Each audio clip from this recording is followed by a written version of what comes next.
Sir আমার মনে হচ্ছে পূরবী আর ফ্রেডিকে একে লক্ষ্য রাখার জন্য এখানেই থাকা উচিত।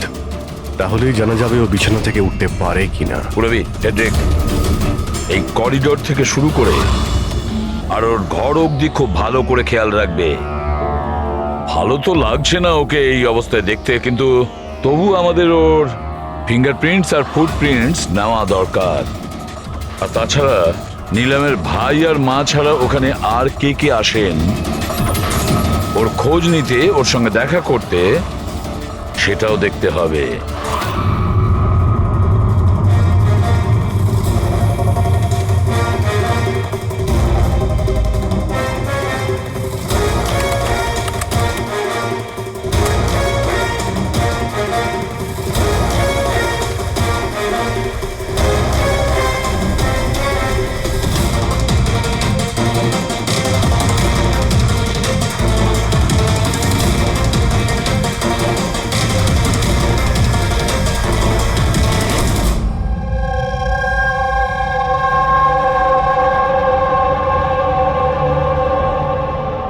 আপনারা সবাই তো নীলামের প্রতিবেশী, তাহলে আপনারা তো অবশ্যই জানবেন যে নীলামের কি কোনো যমজ বোন আছে? না স্যার।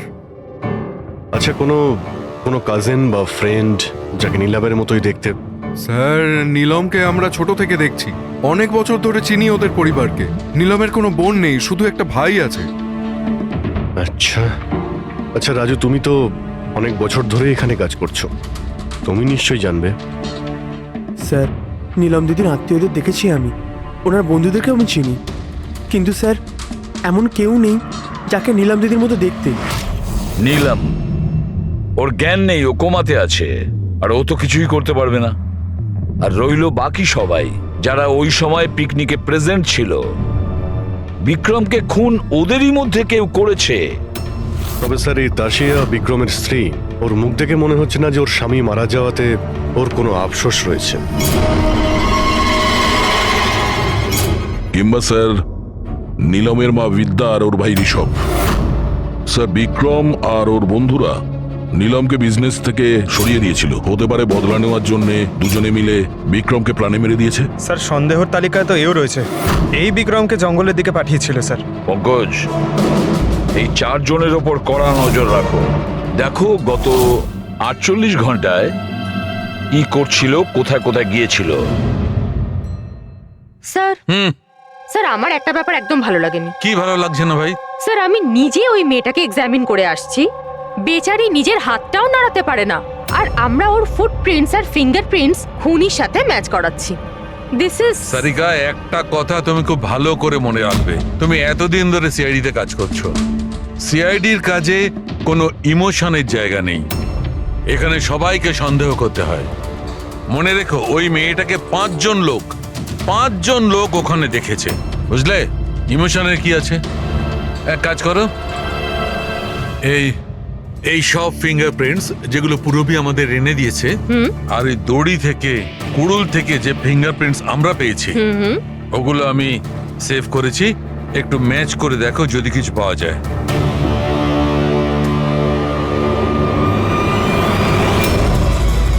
গড, এটা তো ম্যাচ হয়ে গেছে। ম্যাচ হয়ে গেছে।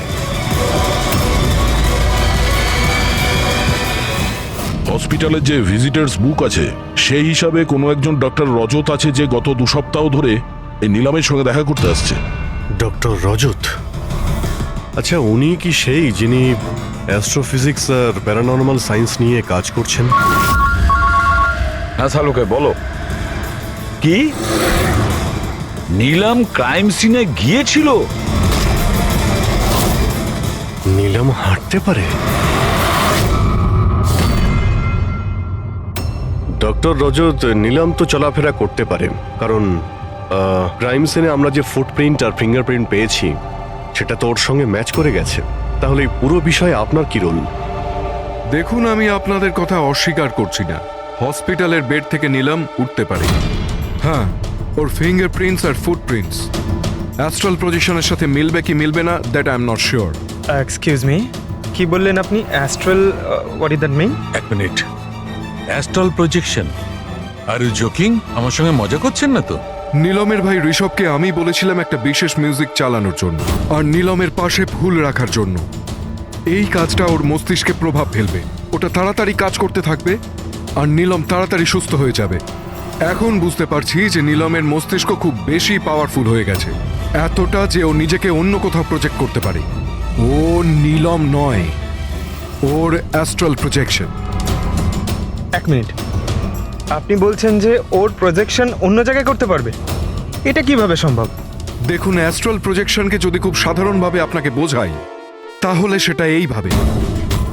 দেখুন, যেমন মরার পরে মানুষের আত্মা তার শরীর থেকে আলাদা হয়ে যায়, ঠিক একই রকম জীবিত মানুষের চেতনাকেও ফিজিক্যালি বাইরে বের করা সম্ভব। আর যেমন আমি বুঝি যে নীলমের কেসেও এরকমই কিছু হয়েছে।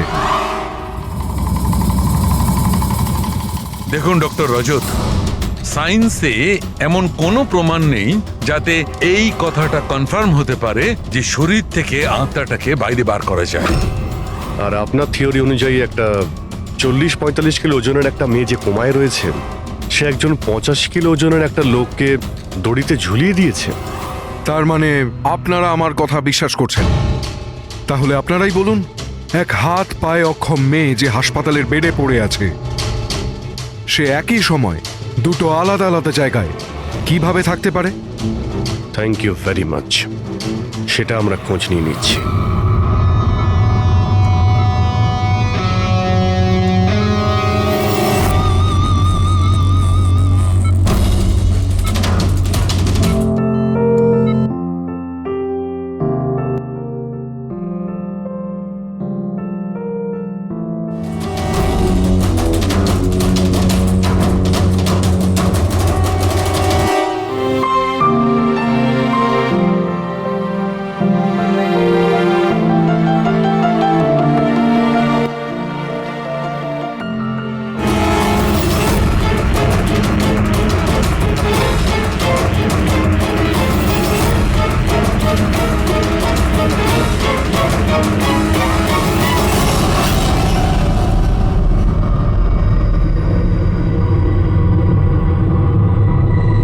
শোনো,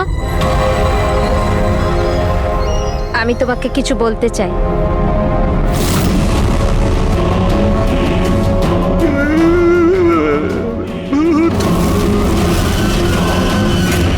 আরে, এই মাত্র তো ছিল।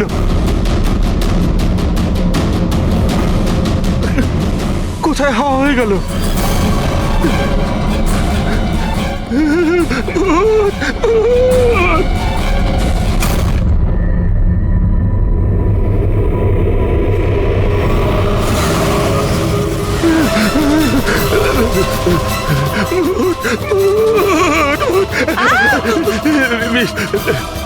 ওখানে ভূত।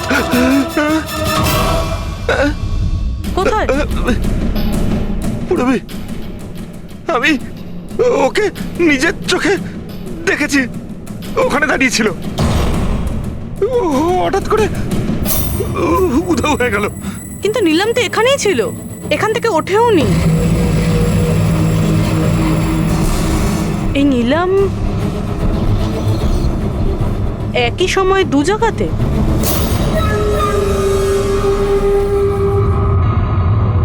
স্যার, আমি নিজের চোখে দেখেছি নীলমের আত্মা দাঁড়িয়েছিল এই করিডোরেই। স্যার, ও ওর রুমেই ছিল। ঋষভ মিউজিক অন করে ফুল রেখে শুতে চলে গেছিল।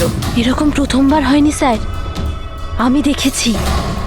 স্যার, ওর বডি এখানেই থাকে আর ও বাইরে ঘুরে বেড়ায়। দেখলেন, আমি আপনাদের আগেই বলেছিলাম, মিউজিক আর ফুলের জন্য ওর নার্ভের সক্রিয়তা বেড়ে যায় আর সেই অবস্থায় ওর আত্মা শরীরের বাইরে চলে যায়। Astral projection. Astral projection? হ্যাঁ। ঋষভ, ভেতরে যাও, গিয়ে মিউজিক চালাও, যেটা তুমি তোমার বোনকে শোনাও, আর ওই ফুল সেটাও রাখো। হ্যাঁ স্যার। এবারে দেখবো।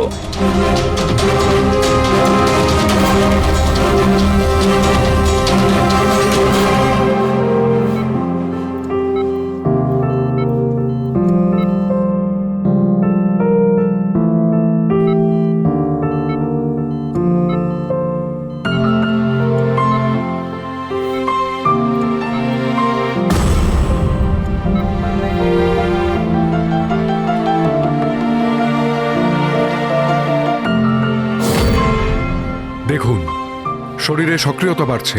আমি আপনাকে বলেছিলাম না, আমি ভুল বলিনি। ঠিক আছে ডক্টর, ওর আঙ্গুলটা নড়াচড়া করছে, কিন্তু ওর অ্যাস্ট্রাল প্রজেকশন কোথায়? শুধু তো আঙ্গুলের রিয়াকশন দেখছি।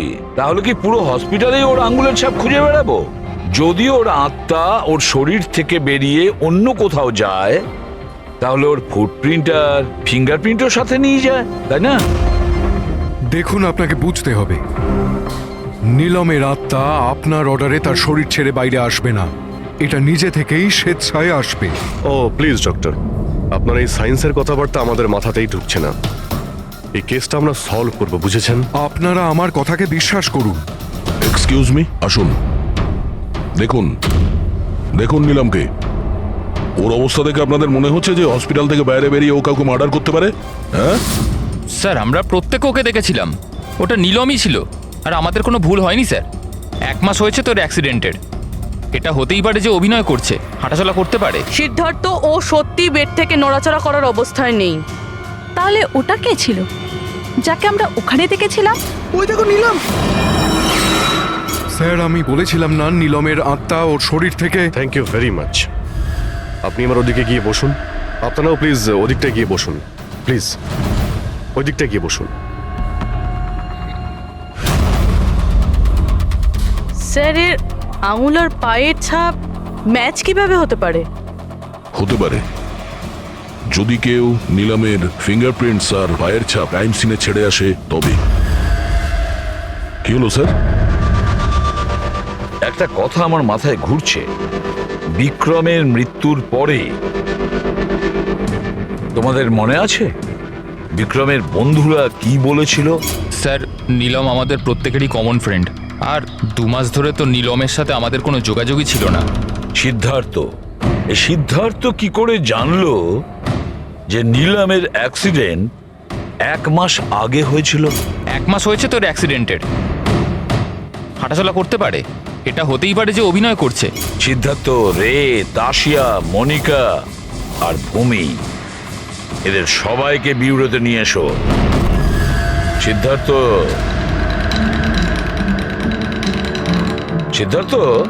Yes sir. নীলমের সঙ্গে শেষ কবে দেখা হয়েছিল? স্যার, আমি তো বলেইছিলাম, প্রায় 2 মাস আগে। আসলে হয়েছে কি, একটু ভুলে যাই, বয়স হয়েছে তো।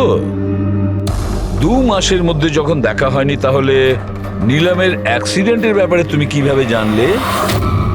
স্যার, ঠিকঠাক তো মনে নেই, কিন্তু কথায় কথায় বিক্রমই বলেছিল আমাকে। তোমরা বিজনেস পার্টনার ছিলে, তাই ও মারা যাওয়াতে সব থেকে বেশি লাভ তো তোমাদেরই হয়েছে। স্যার, বিজনেস পার্টনার ছিলাম, খুনি নয়। আর ও বন্ধু ছিল আমাদের। ওর ব্যাপারে আমরা এসব ভাবতেই পারি না।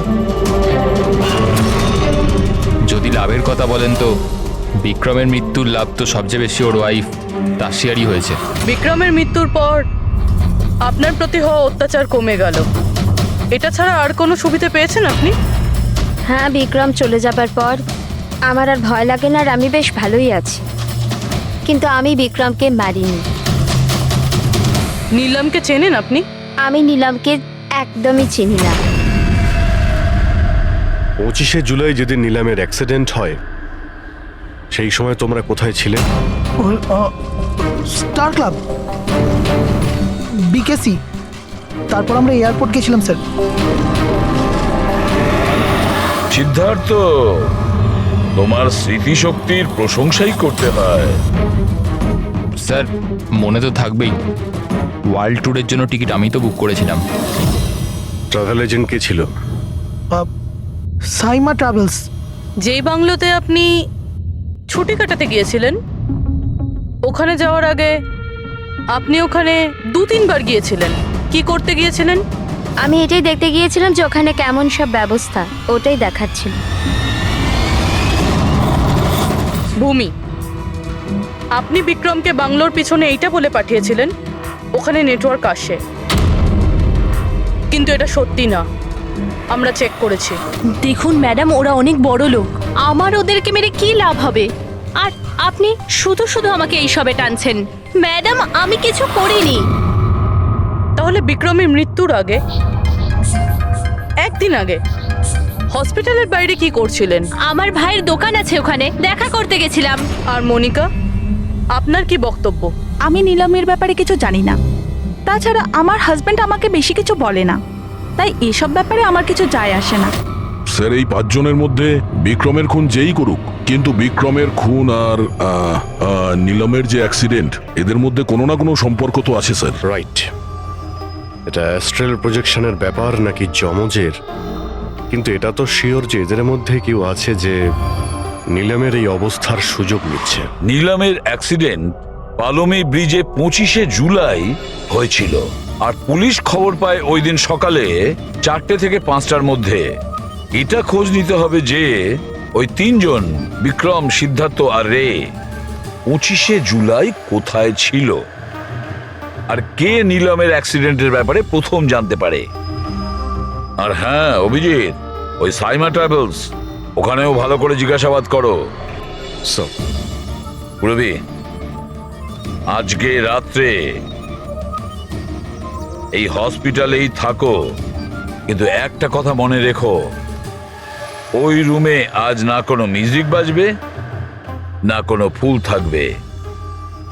শুধু এটা খেয়াল রাখতে হবে যে নিলামের শরীর থেকে নিলাম বাইরে কিভাবে যায়। বিক্রম, রে, সিদ্ধার্থ এদেরকে আপনি অবশ্যই চেনেন। ওদের ওয়ার্ল্ড ট্যুরের টিকিট তো আপনিই বুক করিয়েছিলেন না? হ্যাঁ স্যার। স্যার ওরা খুব অদ্ভুত লোক। স্যার প্রথমে ওরা দিল্লি যেতে চেয়েছিল, বুকিংও হয়েছিল, কিন্তু হঠাৎ করে বললো যে 3-4 ঘন্টার মধ্যে জোগাড় করে দাও, ওয়ার্ল্ড ট্যুরে বেরোবো। দেখুন, ডিটেলে বলুন আপনাদের কি কথা হয়েছিল। হ্যাঁ স্যার। ওই অ্যাক্সিডেন্টের ব্যাপারে কি করে জানলেন আপনারা? স্যার সকাল 4টের সময় আমাদের কাছে খবর এসেছিল যে একটা গাড়ি ব্রিজ থেকে নিচে পড়ে গেছে। আমি আমার টিম নিয়ে এখানে পৌঁছই আর ওই মেয়েটাকে গাড়ি থেকে বাইরে বের করি। কিন্তু স্যার অবাক হওয়ার বিষয় হলো এটাই যে এত ভয়ঙ্কর অ্যাক্সিডেন্টের পরেও মেয়েটার শ্বাস চলছিল। তদন্ত করে কি জানতে পেরেছেন? এটা কোনো অ্যাক্সিডেন্ট ছিল নাকি কেউ জেনে শুনে কাজটা করেছিল? অ্যাক্সিডেন্ট ছিল স্যার। মেয়েটাকে নেশাগ্রস্ত অবস্থায় গাড়িতে পাওয়া গেছে। কিন্তু স্যার অবাক হওয়ার মতো বিষয় এই যে সিসিটিভি ফুটেজে না মেয়েটাকে দেখা গেছে না মেয়েটার গাড়িটাকে। ও যে এখানে কি করে পৌঁছলো সেটা কিছুতেই বুঝতে পারছি না।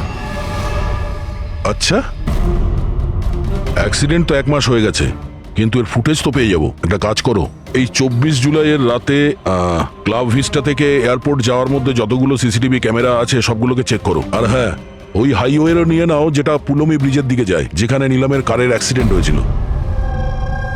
স্যার 25শে জুলাই রাতে বিক্রম স্যার ফোন করেছিল। স্যার উনি বললেন যে ওনারা 3 জনে ওয়ার্ল্ড ট্যুরে যাবেন, এই জন্য নেক্সট ফ্লাইটেই টিকিট বুক করে দিতে। স্যার আমার খুব অদ্ভুত লেগেছিল ব্যাপারটা, কিন্তু স্যার ওনার কথা থেকে এটা মনে হচ্ছিল যে কিছু তো একটা গড়বড় চলছে। I see. বুঝতে পারছি না নিলমকে সবাই সব জায়গায় দেখতে পাচ্ছে কি করে, যখন ও নিজের বিছানা থেকেই উঠতে পারছে না। হ্যাঁ স্যার, আমি এখানেই আছি, আর নিলামও আমার চোখের সামনে আছে, ওইভাবে বিছানায় শুয়ে। আর এই নিলামের মতন দেখতে মেয়েটাকেও দেখতে পাইনি, সব কিছু নর্মাল। কাম অন ইয়ার মনিকা, তোমার কি মনে হয় বিক্রমের মৃত্যুর পর নিলম আমাকে আর রেকে মেরে দেবে? আরে রিল্যাক্স ইয়ার, রে আমার সাথেই আছে, কিচ্ছু হবে না, আমরা বাড়িতেই আসছি।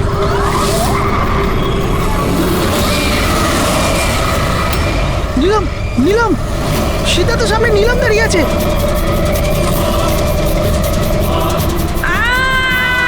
আরে ব্রেকটা মার, ব্রেকটা মার, ব্রেকটা মার।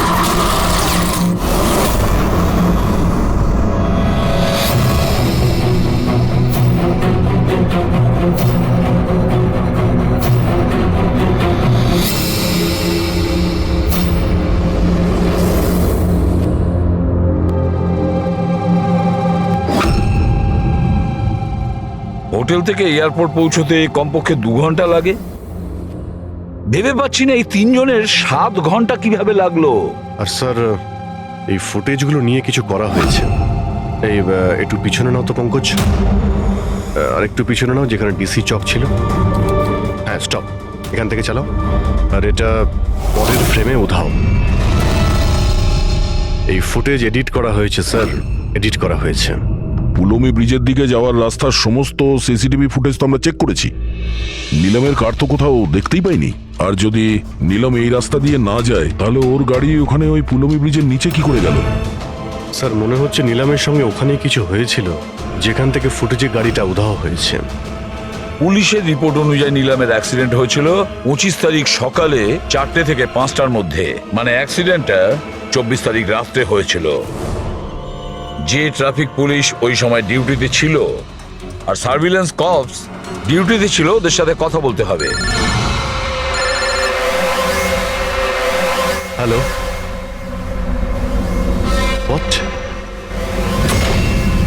এখন কোথায়?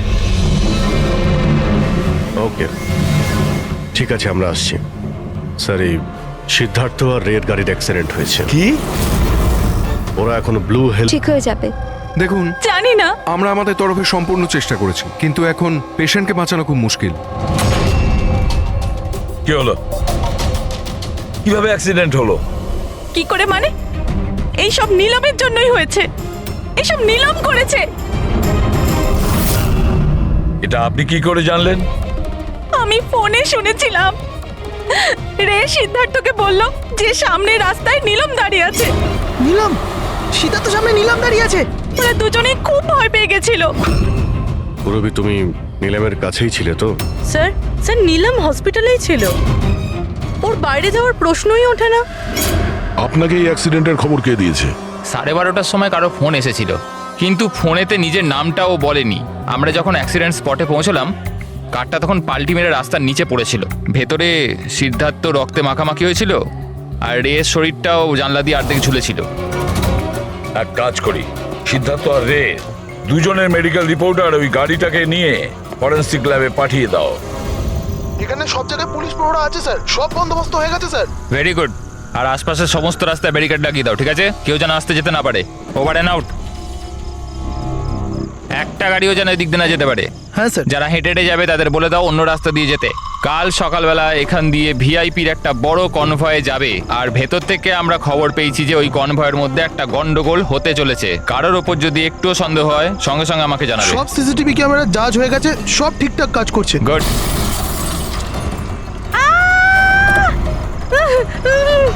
ও my god, oh my god, oh my god, oh my god. I am so sorry, I am so sorry.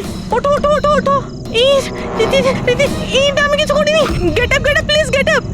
Accident করলেন না নাকি? না না না, আমি কিছু করিনি। He came in front by car. এভাবে কেউ গাড়ি চালায় নাকি? স্যার, এ তো মরে গেছে। মরে গেছে? না না না না না, আমি কিছু করিনি। আরে ম্যাডাম, এই সিসিটিভি ক্যামেরাতে সবকিছু রেকর্ড হয়ে গেছে। এইটা চালু আছে? হ্যাঁ, চলে এগুলো। এটা কেন চলে? অ্যারেস্ট করো ওনাকে। Listen listen listen listen listen. Actually আমার হাজবেন্ড যে আছে, he is a very very rich man. টাকার কোনো অভাবই নেই ওনার। তো যদি আপনারা চান তো তো এই ফুটেজটা ডিলিট করা যায় না? এক minute. Get up, get up, get up, save some money, gate up please, please get up please. Madam, হ্যাঁ, 10 লাখ। 10 লাখ? সিসিটিভি ফুটেজও গায়েব হয়ে যাবে, তার সাথে সব প্রমাণও। আরে এটার থেকে বাঁচতে গেলে এটুকু টাকা তো দিতেই হবে ম্যাডাম। শুধু টাকা নিলেই হবে না, আরো অনেক কিছু নিতে হবে তোমাদের।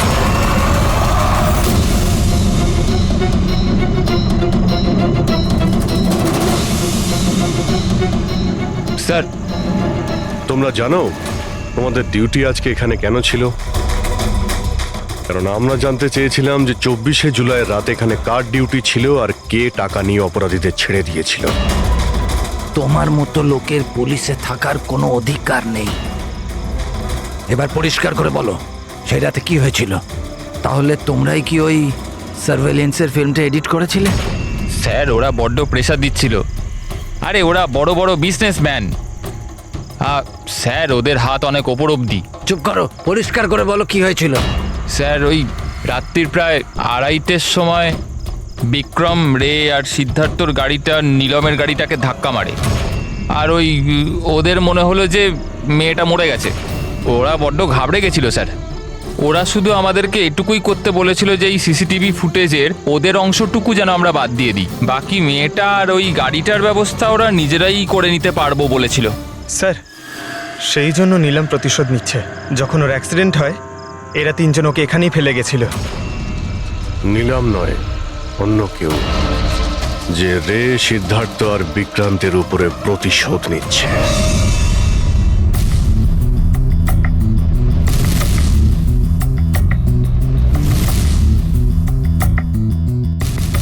অভিজিৎ, নীলমের শরীর থেকে তার বাইরে যাওয়া পসিবল নয়। অ্যাস্ট্রাল প্রজেকশন সেটা তো আমরা ধরছিই না। আর পুরবি তো দেখেছে, পুরবি ওখানে ছিল, আর ও তো বলছিল যে নীলম ওখান থেকে নড়েইনি। তাহলে বুঝে উঠতে পারছি না যে সিদ্ধার্থ আর রে এরা দুজনে নীলমকে রাস্তায় কিভাবে দেখলো। এক মিনিট এই নীলম একই সময় নিজের রুমে আর হসপিটালের করিডোরেও তো দেখা গিয়েছিল। 1 মিনিট বস, এই যে গাড়িটা নীলমকে হঠাৎ দেখে ঘাবড়ে গিয়ে উল্টে যায়নি, বরং এই গাড়িটাকে অ্যাক্সিডেন্ট করানো হয়েছে। এত জোরে ধাক্কা মেরেছে যে ওদিকে দরজাটা তো পেরিয়ে গেছে। ইচ্ছে করে জেনে বুঝে কোনো গাড়ির সঙ্গে এটাকে ধাক্কা লাগানো হয়েছে।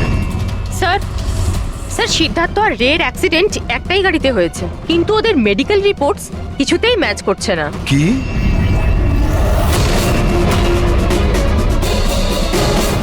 হ্যাঁ বস,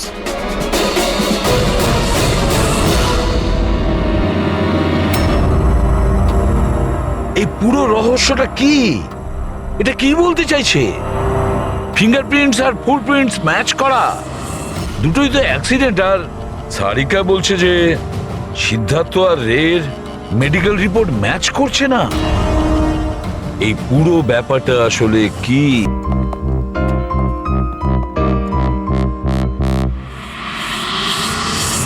যে বিক্রমকে খুন করেছে আর সিদ্ধার্থ আর রের এই অবস্থা করেছে, এই সব কাজ নীলামের নয়, অন্য কারোর।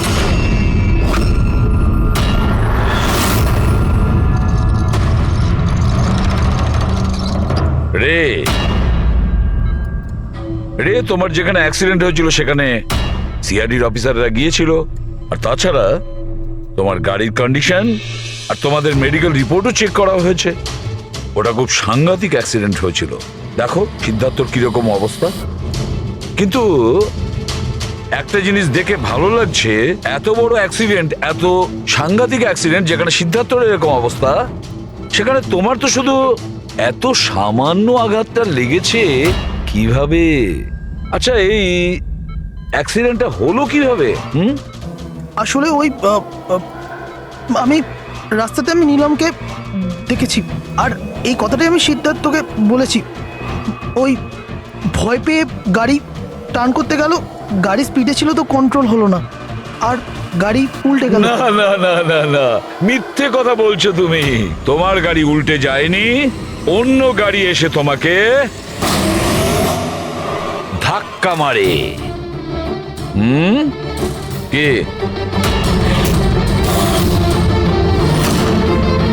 হ্যাঁ স্যার, সিদ্ধার্থকে মারার প্ল্যান আমিই করেছিলাম, আর এতে ভূমি আমাকে সাহায্য করেছিল।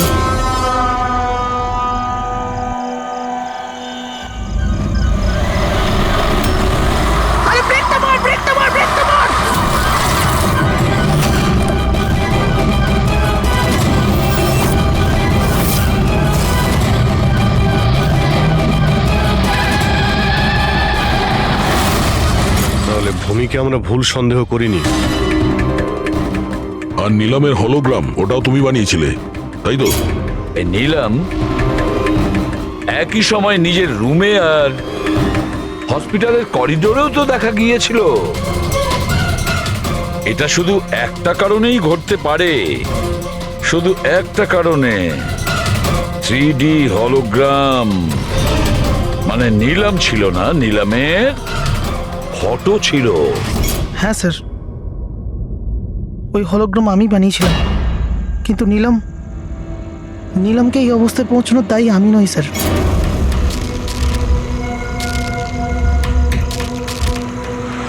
এই নীলম আমাদের ডিসি চকে কেন ডাকলো? ও আমার উপর লিগ্যাল অ্যাকশন নেবার কথা ভাবছে, কিন্তু আমি ওকে 1 টাকাও দেবো না। ওর হিসেব আমি আজকে একদম শোধ করে দেবো। আরে কি করছিস বিক্রম? ও বন্ধু আরে আমাদের। উড়িয়ে দে এটাকে বিক্রম। আরে সেটা তো তুই চুপ করে বস না। না বিক্রম, না না না বিক্রম, আমি বিক্রমকে আটকানোর চেষ্টা করেছিলাম, কিন্তু স্যার বিক্রম আমার একটা কথাও শুনলো না। আমি নীলমকে বাঁচাতে চাইছিলাম স্যার, ওকে হেল্প করতে চাইছিলাম, কিন্তু এই দুজনে আমাকে কিছু করতে দেয়নি। ও আমাদের বন্ধু ছিল স্যার, কিন্তু আমিও টাকার লোভে পড়ে গিয়ে সিদ্ধার্থ আর বিক্রমের সাথে মিলে নীলমের সাথে বেইমানি করলাম স্যার।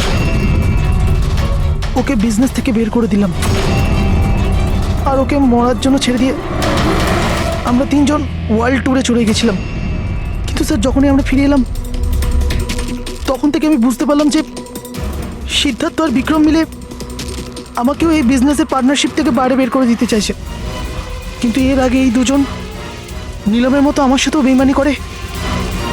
আমি এই দুজনকে আমার রাস্তা থেকে সরানোর প্ল্যান করলাম আর নীলমের সাহায্য নিয়ে ওদেরকে ভয় পাওয়াতে শুরু করি। তাহলে এই বাংলোতে ছুটি কাটানোর আইডিয়া তোমারই ছিল? হ্যাঁ, ওখানে আমি দুজনকে রেখেও ছিলাম বিক্রমকে মারার জন্য।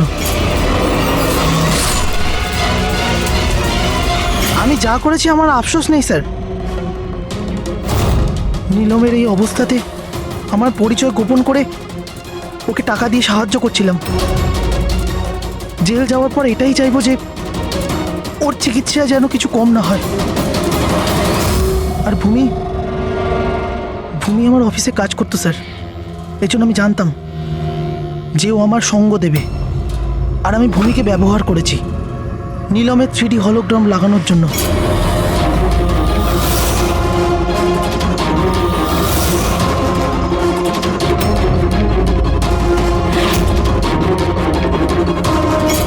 তুমি আর ভূমি যা করেছো সেটা অন্যায়। আইন তোমাদের কোনোদিন ক্ষমা করবে না। কঠোরতম শাস্তি হবে তোমাদের। আইনের ইতিহাসে আজ এক ঐতিহাসিক জয়। ভয়ঙ্কর আসামি বালা সিজু, যাকে বাচ্চাদের অপহরণের জন্য প্রত্যেক রাজ্যের পুলিশ খুঁজে বেড়াচ্ছিল, সে শেষ পর্যন্ত সিআইডির হাতে ধরা পড়ে গেল। এখন সিআইডির টিম বালাকে জিজ্ঞাসাবাদ করবে, আর বালাকে জিজ্ঞাসাবাদের ভিডিও বানিয়ে সেটাকে আদালতে প্রমাণ হিসেবে তুলে ধরবে, যাতে বালাকে কঠোর থেকে কঠোরতর সাজা দিতে পারা যায়।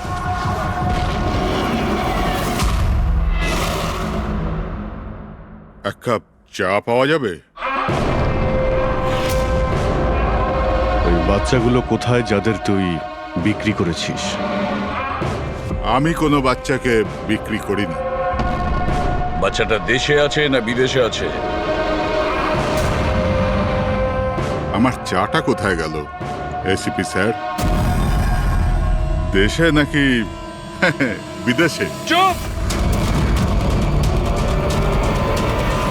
দেখ বালা, ওই বাচ্চাগুলোকেই তাদের মা বাবার কাছে পৌঁছে দেবো, আমি কথা দিয়েছি। যদি ওদের কিছু হয় না, তোর অবস্থা আমি এমন করব যেটা তুই স্বপ্নেও ভাবতে পারছিস না। এসিপি স্যার আমাকে হুমকি দিচ্ছেন? তোর কপাল ভালো যে আমরা শুধু মুখে বলছি, কিন্তু যদি দয়া থাকতো তো কি করতো? খুব বেশি হলে আমার জন্য এক কাপ চা নিয়ে আসতো।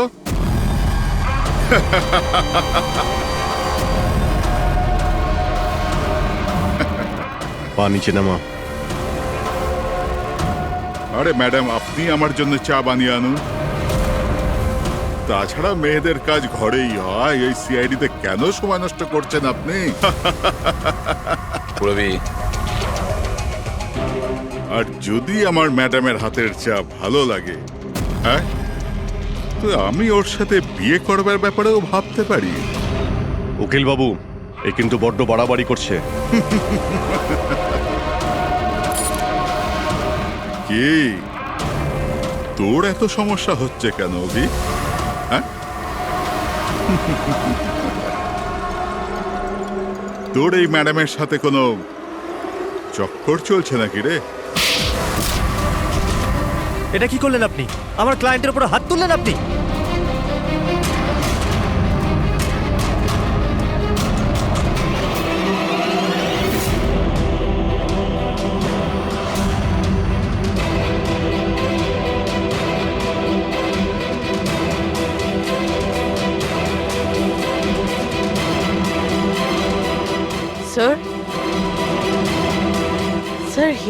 হি ইজ ডেড। কি?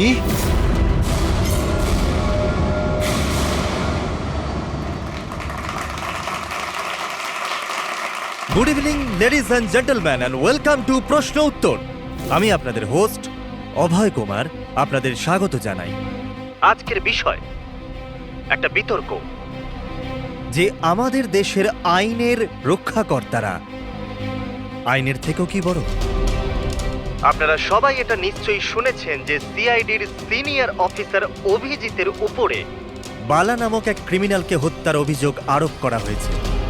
এই জন্য আমাদের মাঝে আজকে উপস্থিত আছেন নিজেই senior inspector Abhijit from the CID bureau, যার সাথেই এসিপি প্রদ্যুমান স্যারও, ওয়েলকাম স্যার, আর senior inspector Daya CID bureau থেকে। আমাদের প্যানেলিস্ট হলেন ex army officer Mr Ranbir, ex IB officer Sanjit sir, আর এক্স জাজ মিসেস মন্দিরা, আর সঙ্গে আছেন ক্রাইমের senior editor Madan Kumar sir, আর সঙ্গে উপস্থিত আছেন সিনিয়র জার্নালিস্ট আর হিউম্যান রাইটস অ্যাক্ট্রেস। তাহলে আমি শুরু করতে যাচ্ছি হিউম্যান রাইটস অ্যাক্ট্রেসকে দিয়ে। বলুন এই কেস সম্পর্কে আপনি কি বলবেন? এদের মতো অফিসারদের জন্যই আইনের নাম খারাপ হচ্ছে দেশে। একদম ঠিক। হাতে বন্দুক কি শক্তি এসে যায়? এনাদের মনে হয় কি যা খুশি তাই করবে, আর মানবাধিকারকে মুচড়ে রেখে দেয় এই সব আইন রক্ষকরা। হ্যাঁ, আমি তো বলি এদের থেকে বন্দুকটাই ফেরত নিয়ে নেওয়া উচিত। বন্দুক চালানোর নৈতিকতা কি হতে পারে এদের ধারণাই নেই। আমি তো এটা বলবো যে এরা একটা সিম্পল কথাকে রং চড়িয়ে বলছে। বালা সিআইডিদের সঙ্গে খারাপ ব্যবহার করেছিল, আর এর মধ্যে যদি হাত উঠেই যায় তার মানে তো এই নয় যে অভিজিতের ওপর খুনের দাগ লাগিয়ে দেওয়া হবে। আর যদি কোনো অপরাধীর হাতে হতো এই খুন, তো তাহলে কি আপনি ছেড়ে দিতেন, বা সাধারণ মানুষের হাতে? না তো। তাহলে যে নিয়ম সাধারণ মানুষের জন্য রয়েছে তা সিআইডির জন্য কেন হবে না? মিস মন্দিরা, আপনি কখন থেকে চুপ করে বসে আছেন? এই বিষয়ে আপনি কি বলতে চান? অভিবাবু, আমি এই জন্য চুপ রয়েছি যে যেই সিআইডির বাহাদুরির প্রশংসা লোকেরা করে থাকে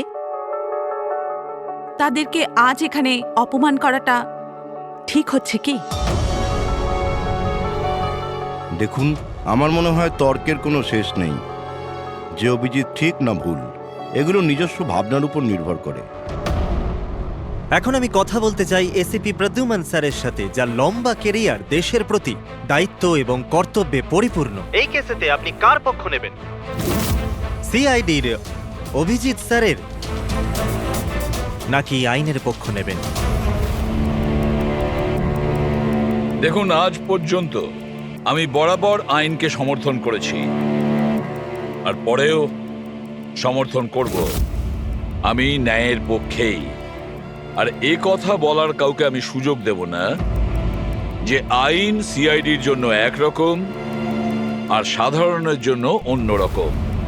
যতক্ষণ না এনকোয়ারি কমিশনের ডিসিশন জানাচ্ছে ততক্ষণ senior inspector Abhijit CID duty থেকে সাসপেন্ড থাকবে।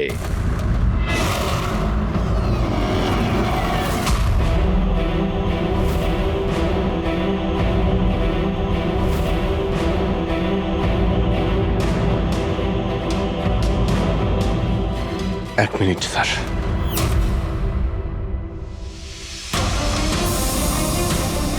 স্যার, আমার ব্যাপারে লোকেরা কি বলল তাতে আমার কিছুই যায় আসে না।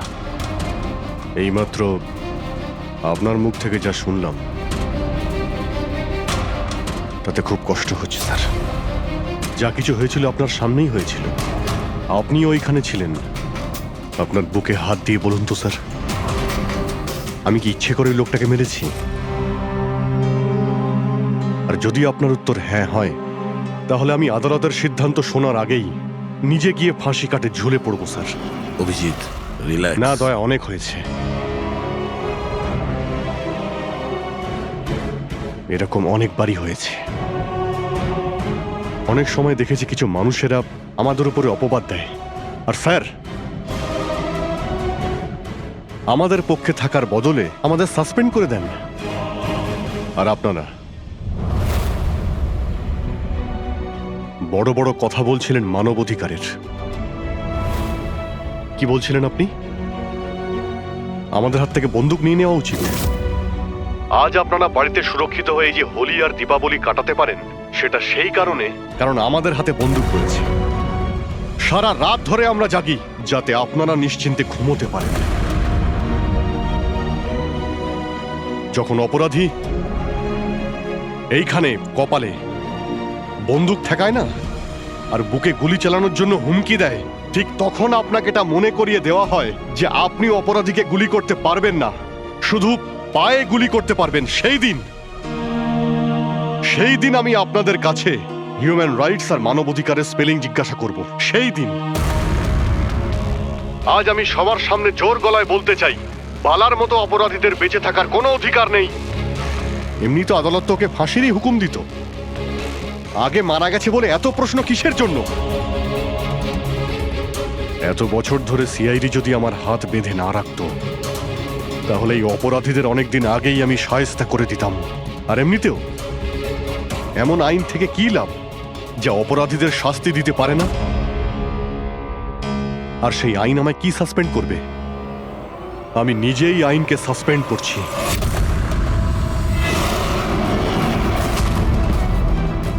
মনে সাহস আর পকেটে রেজিগনেশন নিয়ে আমি সবসময় ঘুরি।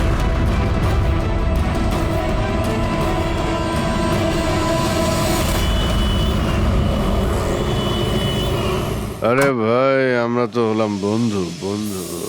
কি চাই বলো তোমার? এই আমার বন্ধুর জন্য সব নিয়ে এসো আজকে, তুমি আর আমি মিলে। এই চল চল। অভিজিৎ, কি হয়েছে কি তোমার? কোন জায়গায় বসে আছো তুমি? আর কি ধরনের লোক আছে সাথে? চলো ওঠো ওঠো, চলো বাড়ি চলো। কোথায় যাব? সিআইডি ব্যুরোই তো আমার বাড়ি ছিল, আর ওখানে যাওয়ার আমার পারমিশন নেই। স্যার সব ঠিক হয়ে যাবে। আপনি এখান থেকে চলুন। সব ঠিক হয়ে যাবে? এর থেকে আর কি ঠিক হবে? আর এখন আমি সিআইডি অফিসার নই। কোনো হিউম্যান রাইটস, কোনো এনকোয়ারি কমিশন আমার কিছুই করতে পারবে না। সমস্ত অপরাধীদের খুঁজে খুঁজে মারব আমি। আর তোমরাও আমার কিছুই করতে পারবে না। আর না তোমার ওই এসএপি প্রদ্যুমান। যাও তোমরা ওর কাছেই যাও, তোমাদের মুখ আমি দেখতে চাই না। যাও। অভিজিৎ, তুমি সজ্ঞানে আছো? তুমি জানো তুমি কি বলছো? ছাড়ো না ভাই, যদি তুমি সত্যিকারের বন্ধুই হতে না তাহলে ওই দিনই প্রমাণ করে দিতে আজ এই সমস্ত ন্যাকামি করার কোনো প্রয়োজন নেই। কি বললে তুমি? নাটক? তোমার এটা নাটক মনে হলো? আবার কি? ঠিক বলেছ, একদম ঠিক বলেছ। স্যার যাও যাও, তুমিও যাও।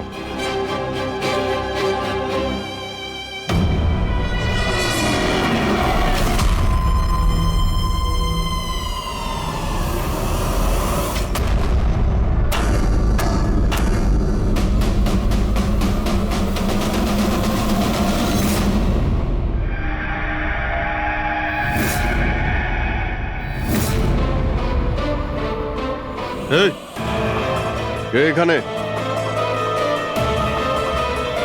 আমার চোখ কেন বেঁধে রেখেছো? বলো আমাকে,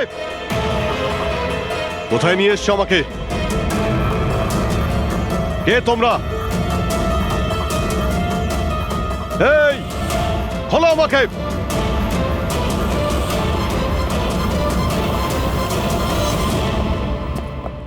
কে তোমরা? হ্যাঁ, চোখ থেকে ওটা খোলো।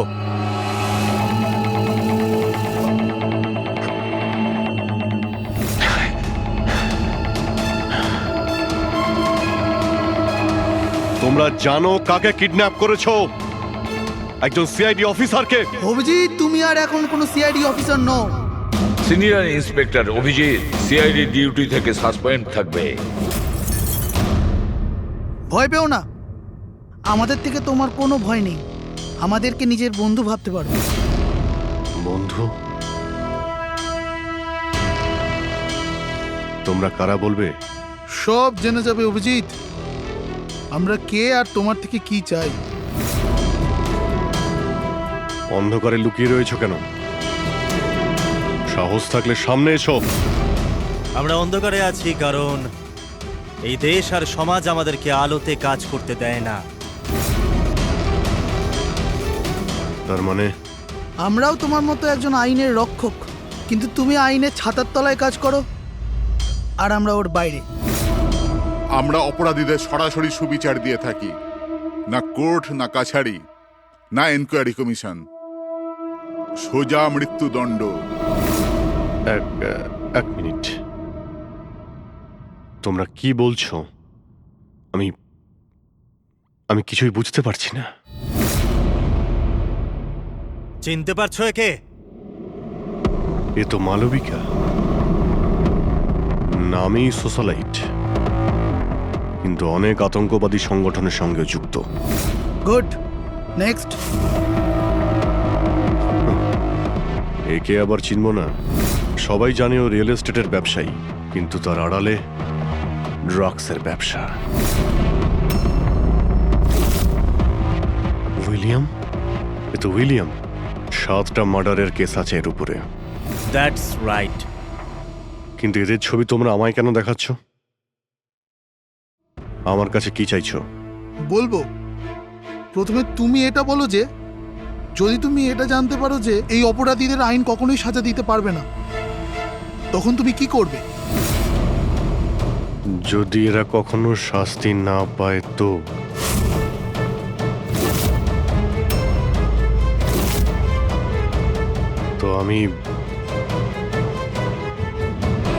আমি এদের নিজেই মারব।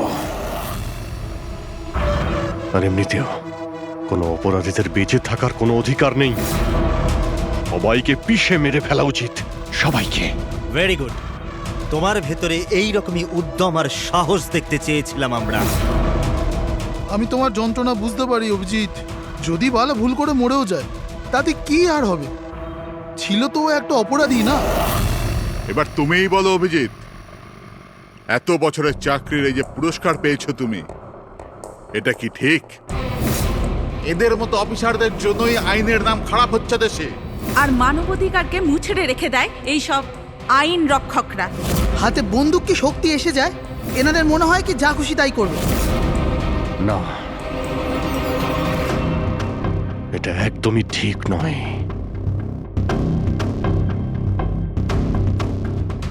শুধু আমিই জানি সবার সামনে এইভাবে অপমানিত হতে ঠিক কেমন লাগে, কতটা যন্ত্রণা হচ্ছে আমার। আমরা বুঝতে পারছি অভিজিৎ, এই জন্যই তো তোমার দিকে বন্ধুত্বের হাত বাড়াতে চাই। আমাদের গ্যাংয়ের কাজ হলো এই অপরাধীদের শাস্তি দেওয়া, যাদেরকে আদালত খোলা ছেড়ে দিয়েছে। হাত মেলাবে আমাদের গ্যাংয়ের সাথে? এত কি ভাবছো অভিজিৎ?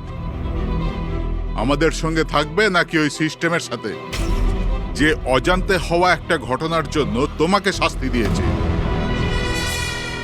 আমি জানি না যে তোমরা কারা, তবে লড়াই যখন অপরাধ আর অপরাধীদের বিরুদ্ধে, তখন আমার উত্তর সবসময় হ্যাঁ। কিন্তু এর প্রথমে তোমাকে বিশ্বস্ততার পরীক্ষা দিতে হবে। বিশ্বস্ততার পরীক্ষা? এই লোকটা কে? গগন, যে 5 জন মহিলাকে খুন করেছে, আর আদালত একে মানসিক ভারসাম্যহীন হিসেবে মুক্তি দিয়ে দিয়েছে। নাও রিভলভার আর চালাও গুলি।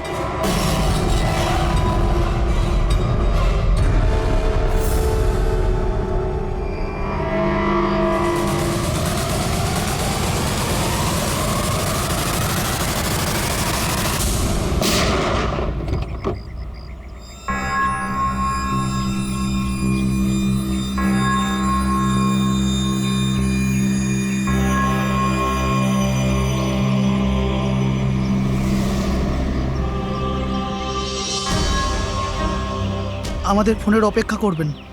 আর হ্যাঁ, যা আপনার অসুবিধা হলো না, ওর জন্য সরি। আর একটা কথা মাথায় রাখবেন, ফোন সবসময় নিজের সাথে রাখবেন, যদি বাথরুম যেতে হয় তবেও।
আমি এসে গেছি।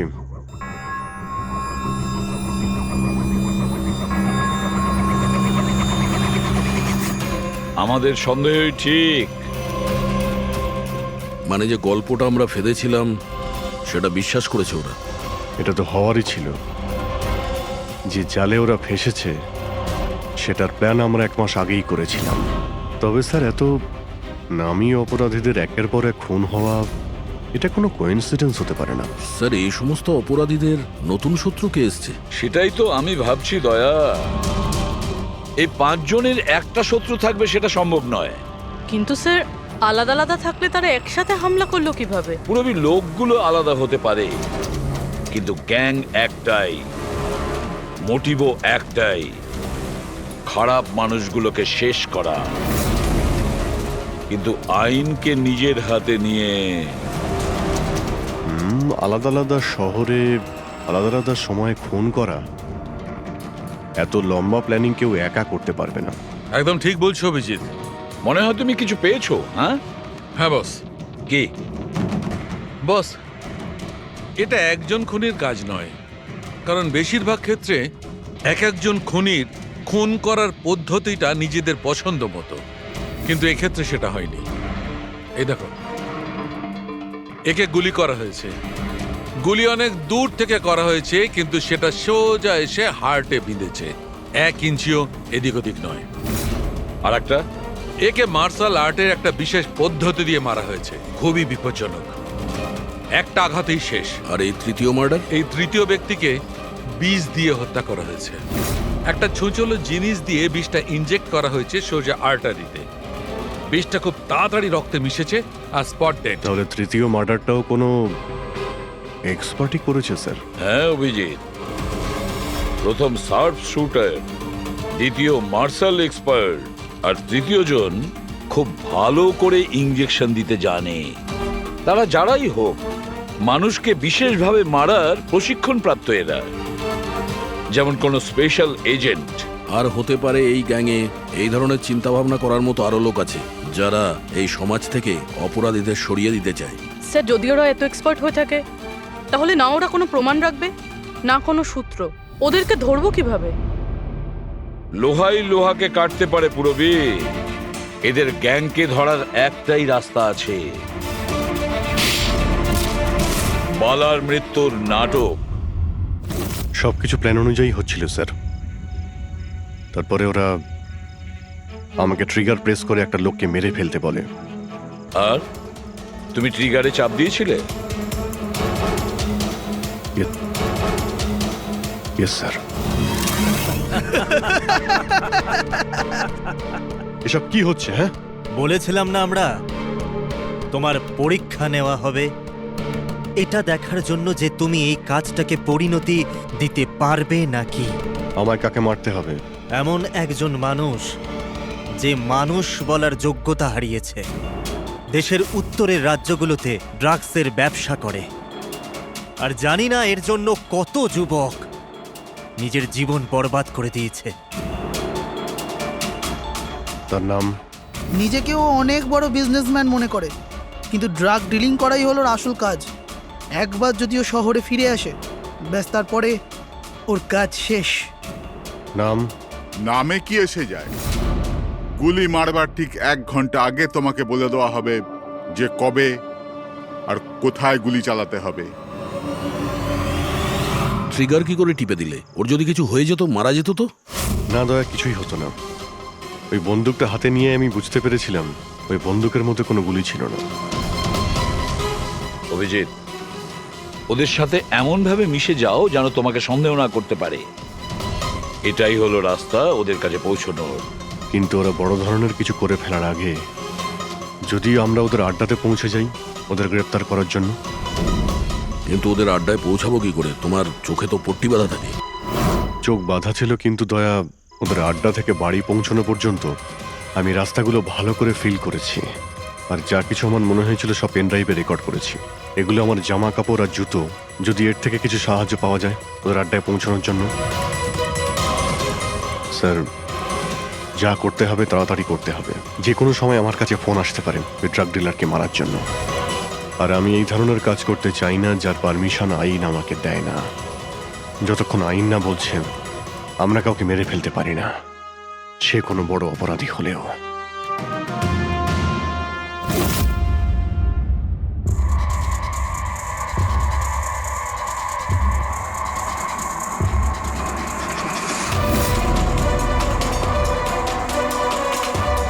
ভালো করে শুনুন, প্রায় 1.5 ঘন্টা লেগেছিল ওদের আড্ডা থেকে আমার বাড়িতে ফিরতে। গাড়ির স্পিড 60-এর উপরে যায়নি। 15 মিনিট গাড়ি ট্রাফিক জ্যামে আটকে ছিল। 10-15, আর ঠিক ওই সময় কাউকে শ্মশানে নিয়ে যাওয়া হচ্ছিল। আর হ্যাঁ, যখন আমি আড্ডা থেকে বেরিয়েছিলাম তখন ওখানে কোনো মন্দিরে আরতি হচ্ছিল যা মাইকে বাজছিল। প্রায় সব মিলিয়ে 6টা সিগন্যালে গাড়ি দাঁড়িয়েছিল আর প্রায় 5টা ফ্লাইওভার ছিল। প্রত্যেকটা ফ্লাইওভার ক্রস করতে 40 থেকে 50 সেকেন্ড লেগেছিল। রেলওয়ে স্টেশন, একটা ফ্লাইওভারের নিচে রেলওয়ে স্টেশন ছিল যেখানে ট্রেনের অ্যানাউন্সমেন্ট হচ্ছিল। স্যার। হ্যাঁ বলো। এই দেখুন স্যার, এই দেখুন, অনিকেত কুমার স্যার। সিবিআই 2 দিন আগেই ওর সঙ্গে কথাবার্তা বলেছে। স্যার, দেশে অনেক জায়গায় ও ড্রাগসের ব্যবসা করে। এখন কোথায়? ফ্রেডি স্যার দেখছেন স্যার। স্যার, এটা প্যাডি, ধান। ও ধান। ওই যে তুমি অভিজিতের জামা থেকে যে সুতোটা এনেছিলে সেইটা একটা বস্তা সুতো, পাটের বস্তা। তাহলে ধান আর পাটের সুতো, তার মানে হচ্ছে এটা কোনো গোডাউন, কোনো একটা গোডাউনকে আস্তানা বানিয়েছিল ওরা। এমন একটা গোডাউন যেখানে সবজি বিক্রি হয় অথবা কোনো ধানের কল। স্যার, স্যার এই রুটটা নিয়েছে এরা। রুটটা সেই রকমই যেরকম অভিজিৎ স্যার বলেছে। আমার মনে হয় এটাই। গুড জব পুরবি। হ্যাঁ ডক্টর সালুকে। কি অভিজিৎকে আনাজের গুদামে রাখা হয়েছিল? অনিকেত আজকে সকালেই গ্রিস থেকে ফিরেছে, এখন অব্দি অফিসেও যায়নি। আচ্ছা, গ্যাং থেকে ফোন আসবে অভিজিতের কাছে। আসবে ফোন।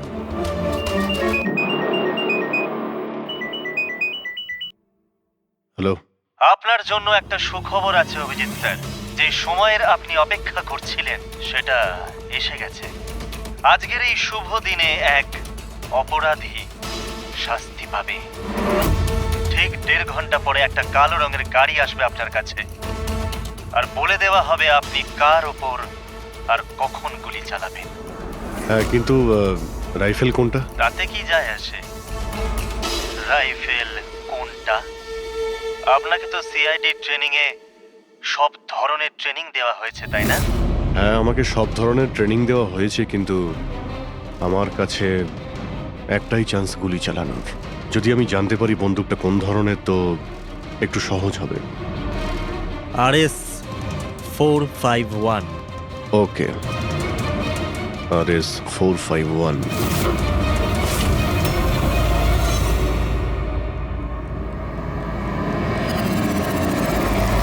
এটা কি বলছেন আপনি?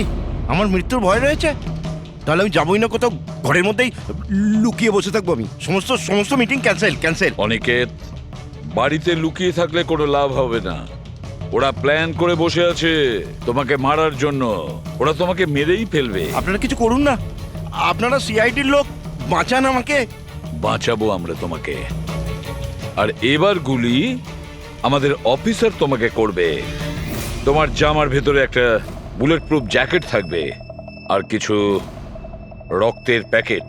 কিন্তু স্যার লক্ষ্য এদিক ওদিক হয়ে গেলে যদি যদি গুলি মাথায় লেগে যেত? কিচ্ছু হবে না, কারণ গুলিটাও নকল থাকবে। আর হ্যাঁ, তুমি তোমার কর্মফল ভোগ করবে। তোমাকে শো করে ওই মাস্টার মাইন্ডকে আমরা আগে ধরবো।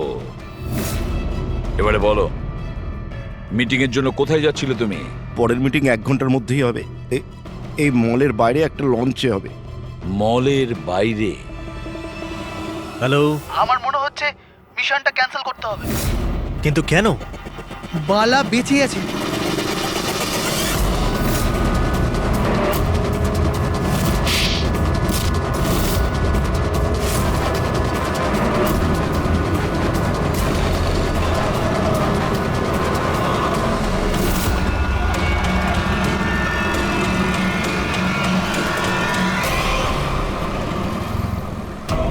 খুব বড় বিশ্বাসঘাতকতা হয়েছে আমাদের সাথে। অভিজিতের হাতে কেউ খুন হয়নি। প্ল্যান ক্যান্সেল করব না আমরা।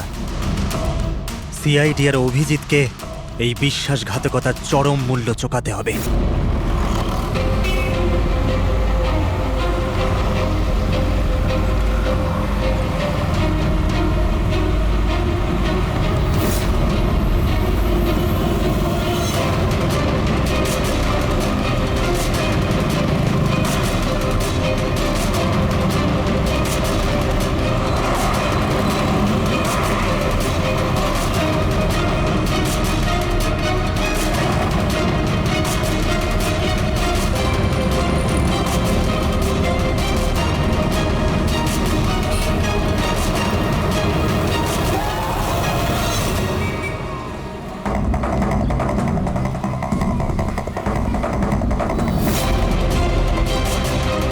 এখানে ওই লোকটা আসতে চলেছে।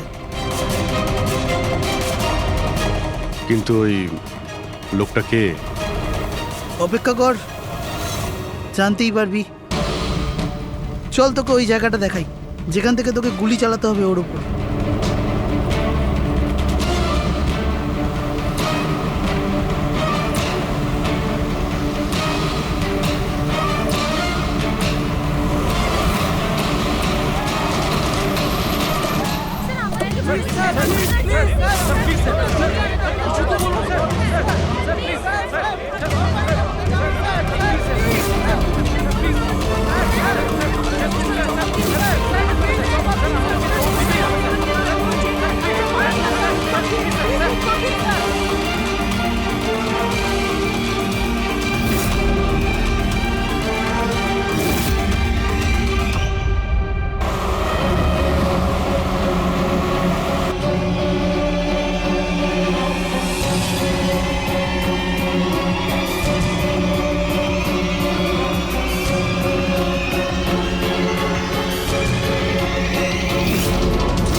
গোডাউন তো একদম খালি, কেউ নেই এখানে।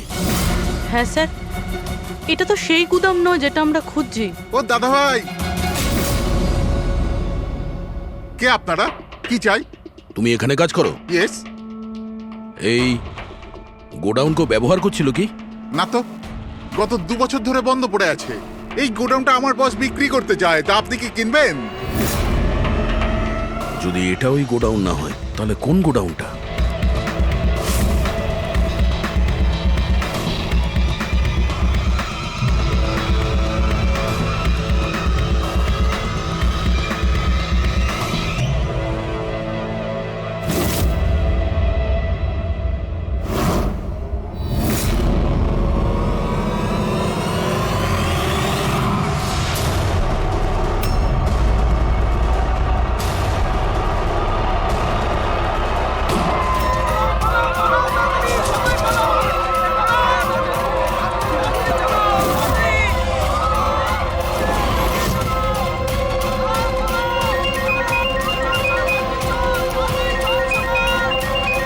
হ্যালো। অভিনন্দন অভিজিৎ, তোমার সাফল্যের জন্য। Aniket is finished. এবার দেখা করে অভিনন্দন জানাবো তোমাকে। ঠিক আছে, আসছি আমি।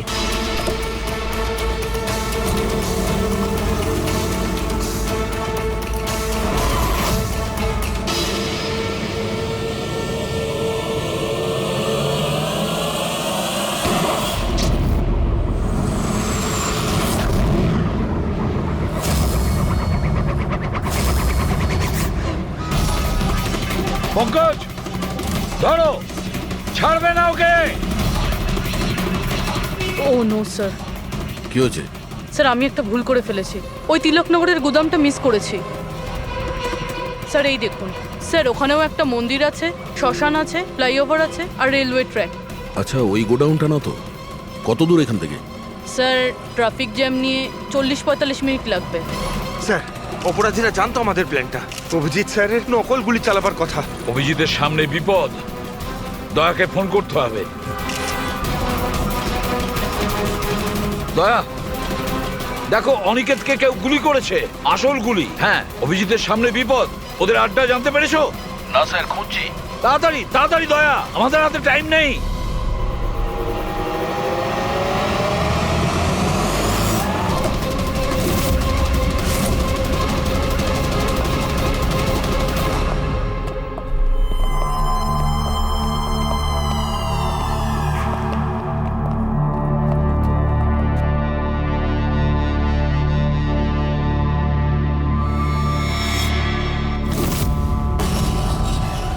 অনেক অনেক অভিনন্দন তোমাকে। Well done. অনিকেতের মৃত্যুর খবর প্রত্যেকটা নিউজ চ্যানেলে দেখাচ্ছে, আর এখন তুমি আমাদের বিশ্বাস জিতে নিয়েছো। এই জন্য এখন অন্ধকার থেকে আলোতে এসে তোমার সাথে নিজেদের পরিচয় করাবো।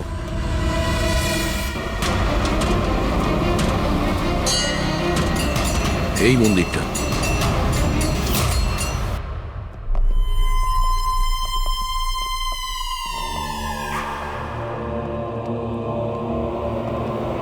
আমাদের প্যানেলিস্ট হলেন ex IB officer Sanjit sir,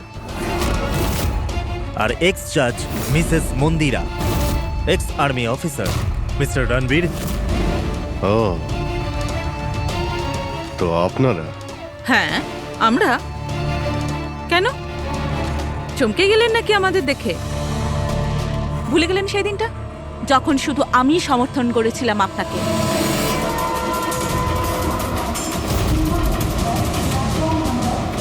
এই হচ্ছে রেলওয়ে স্টেশন। অভিজিৎ, আমাদের সবাইকার লক্ষ্য এক, অন্যায় সাফ করা। কিন্তু আপনাদের চতুর্থ সঙ্গী,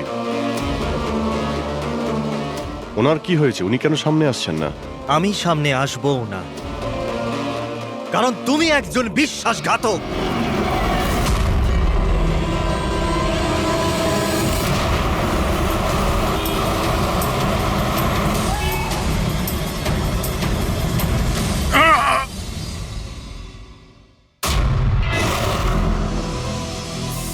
বালা বেঁচে আছে?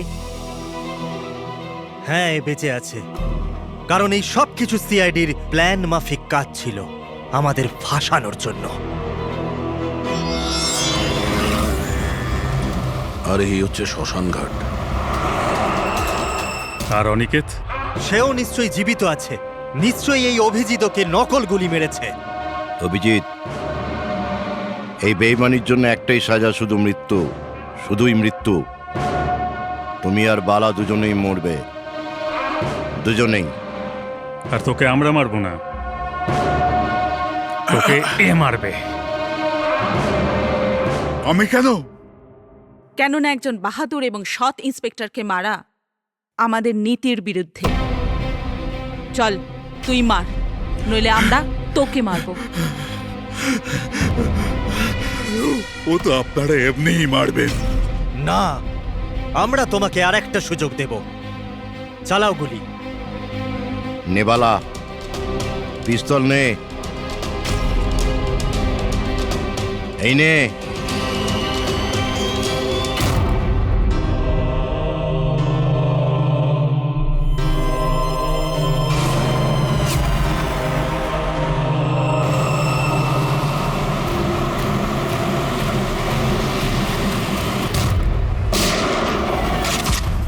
কেউ পালাবে না। চল। আমি আপনাদের হোস্ট অভয় কুমার। আমরা যা করেছি তাতে আমাদের কোনো আফসোস নেই। আমরা তো দেশের জন্য কিছু করতে চেয়েছিলাম, যেরকম আপনারা করে থাকেন। দেশের জন্য কিছু করা তো গর্বের বিষয়, কিন্তু তোমরা যে পথ বেছে নিয়েছো সেটা ভুল পথ, আইনের বিরুদ্ধে। তাহলে আইনই বা কোথায় 100% পারফেক্ট? এটা তো সেই আইনই যেটা থাকা সত্ত্বেও এত অপরাধী সমাজে মুক্ত হয়ে ঘুরছে। ওই অনিকেতকেও আপনি বাঁচিয়ে নিয়েছেন, তাই না? হ্যাঁ, অনিকেতকে আমরাই বাঁচিয়েছি, শুধু গুলি থেকে, আইন থেকে নয়, বুঝেছেন? আর যদি পারফেকশনের কথাই বলেন তো 100% পারফেক্ট কিছুই হয় না, সেটা করতে হয়। আপনাদের এই চিন্তা ভাবনা কি পারফেক্ট? এর কোন গ্যারেন্টি আছে যে এই সব কিছু করার সময় তোমরা শুধু অপরাধীদেরই মেরেছ, নির্দোষ কাউকে নয়? আর সেই আদালতের কাছে নিজের অভিযোগ জানিও, সেই আদালতকে যাকে তোমরা অশ্রদ্ধা করতে, আর সেই আদালতই তোমাদেরকে সংশোধন করবে। তারপরেই তোমরা বুঝবে যে দেশের আইনের মর্যাদা কিভাবে দিতে হয়। কেসটা খুবই জটিল ছিল স্যার। হ্যাঁ, আবার অপরাধীও ধরা পড়েছে। আরো একটা কেস ক্লোজ। তোমরা কি বাড়ি যাবে না নাকি? কিন্তু এখনো একজন অপরাধীকে ধরতে বাকি আছে। কি দয়া? Hello CID. কে আপনারা? কি চাই এখানে? আমি বিক্রম, ক্রাইম টিম থেকে। আমাকে এখানকার তল্লাশি নিতে হবে। এই হলো সার্চ ওয়ারেন্ট। তল্লাশি?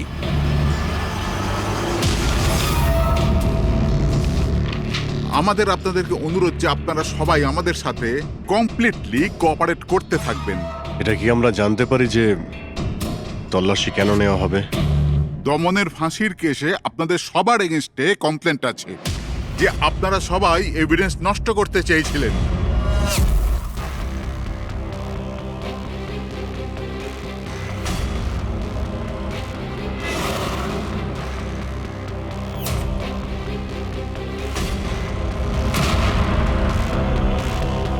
তল্লাশি শুরু করো। আপনাদের সবার ফোন রেকর্ড চেক করা হচ্ছে, আর আপনাদের সবার উপরে কড়া নজর থাকবে।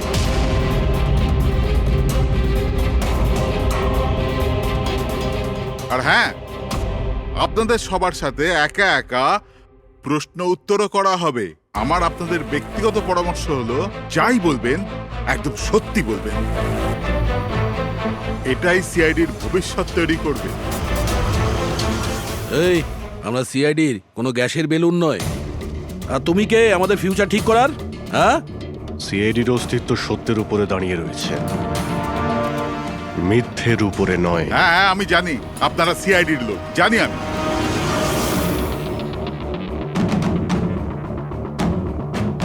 কিন্তু আপনারা যেই হন, আইনের ওপরে কিন্তু নয়। আর এখন সময় চলে এসেছে আপনাদের আইনটা মনে করা দরকার। হ্যাঁ, সেটা আমরা জানি যে আইনের ঊর্ধ্বে আমরা নই, আর আমরা আইনের সুরক্ষা করি, আইনের রক্ষাকর্তা। আমরা সিআইডি, আর গর্ব করে আমরা বলি আমরা সিআইডি অফিসার। আর আমাদের প্রতিটা রক্তের বিন্দু, প্রত্যেকটা ফোঁটা সিআইডি দেশের জন্য সমর্পণ করছে।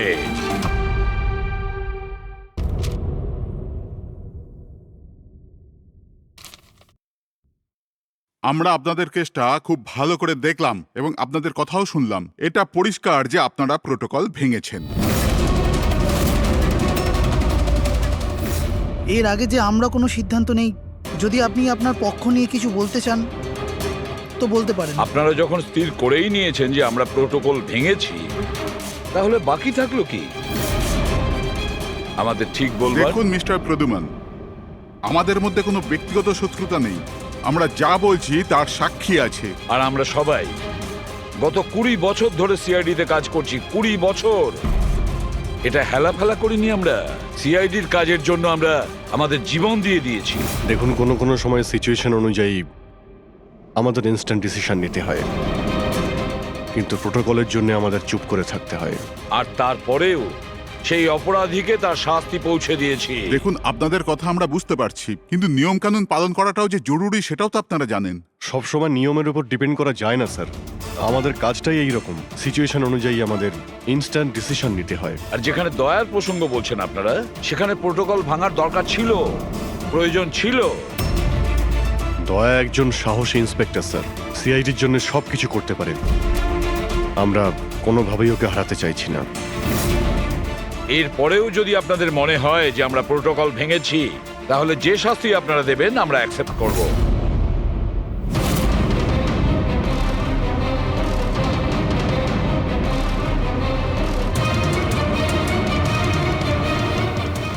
দেখুন, আমরা আপনাদের কথা মেনে নিচ্ছি, কিন্তু নিয়ম তো আপনারা ভেঙেছেন। আর নিয়ম তো ফলো করার জন্যই হয়, আপনারা তো আর আইনের থেকে ঊর্ধ্বে নয়। এই জন্য আমরা এই সিদ্ধান্ত নিয়েছি যে আপনাদের টিমটাকে ভাঙা হবে না, আপনারা কন্টিনিউ করতে পারেন। Thank you very much. কিন্তু আজ থেকে আপনাদেরকে মনিটর করা হবে। আপনাদের সমস্ত কেস একজন সুপারভাইজিং অফিসার মনিটর করবে, যাকে আমরা নিয়োগ করেছি।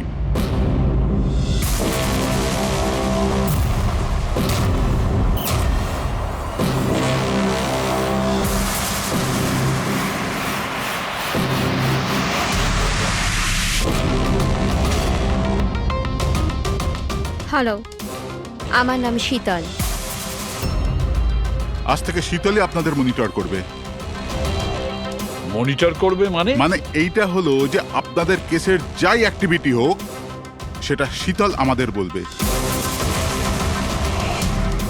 আপনাদের কেসগুলোর সমস্ত খবরাখবর রাখবার অধিকার থাকবে শীতলের। আপনাদের টিম আগে থাকবে কি থাকবে না, এটাও আমরা শীতল ম্যাডামের রিপোর্টের পর সিদ্ধান্ত নেব। দেখুন, আজ পর্যন্ত আপনারা যা চেয়েছেন করেছেন, কিন্তু এখন সিচুয়েশন বদলে গেছে। আজ থেকে আপনাদের সমস্ত কেসে শীতলকে ইনভলভ করতে হবে।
দেখুন, আমার কাজের ধরন কিছু আলাদা, আর আর আপনাদেরকে আমার কাজ ফলো করতে হবে। তার মানে আপনি এটা বলতে চাইছেন যে আজ থেকে আপনি আমাদের বস?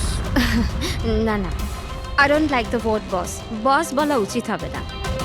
দেখুন, আমি এখানে এসেছি আপনাদের কেসগুলো স্মুথলি হ্যান্ডেল করার জন্য, আর আমি চাইবো যে এখানে আমার ডিসিশনে ফাইনাল হবে। দেখুন প্লিজ, রাগ হওয়ার কোনো কারণই নেই, কারণ আমি শুধু অর্ডার্স ফলো করছি। ইনফ্যাক্ট আমার কাছে অর্ডার্স আছেও, আর এখানে পরিষ্কার লেখাই আছে যে আজকের পর যে কেসেরই আপনার ইনভেস্টিগেশন করবেন, ওটা আমার নজরের মধ্যে থাকবে। ইনফ্যাক্ট আমার লুক রাখতে হবে, আর প্রত্যেকটা ইনভেস্টিগেশন কেসের রিপোর্ট আমাকে দিতে হবে, and that also includes forensic investigation. আর এখানে এটাও লেখা আছে যে কোনো সাসপেক্টের সাথে যে কোনো ফিজিক্যাল ভায়োলেন্স করার আগে আমাকে জিজ্ঞেস করতে হবে। আর দেখুন, হ্যালো এসিপি প্রদ্যুমান। আচ্ছা ঠিক আছে, আমরা আসছি। ওকে, দুটো খুন হয়েছে, আমাদের বেরোতে হবে। এত তাড়াতাড়ি বেরোবেন আপনারা? ফাইন্ড আউট করবেন না যে ওই কলটা ফ্রড নাকি সত্যি সত্যি মার্ডার হলো কিনা, এভাবে বেরিয়ে যাবেন? শীতল দেবী, আপনার কথা ভালো লেগেছে, কিন্তু ব্যাপারটা হলো দুটো খুন যেখানে হয়েছে আমাদের তাড়াতাড়ি সেখানে যেতে হবে। হ্যাঁ, আপনাকে সব রিপোর্ট আমরা পাঠিয়ে দেব। আপনাকে তো রিপোর্ট করতে হবে। Let's go.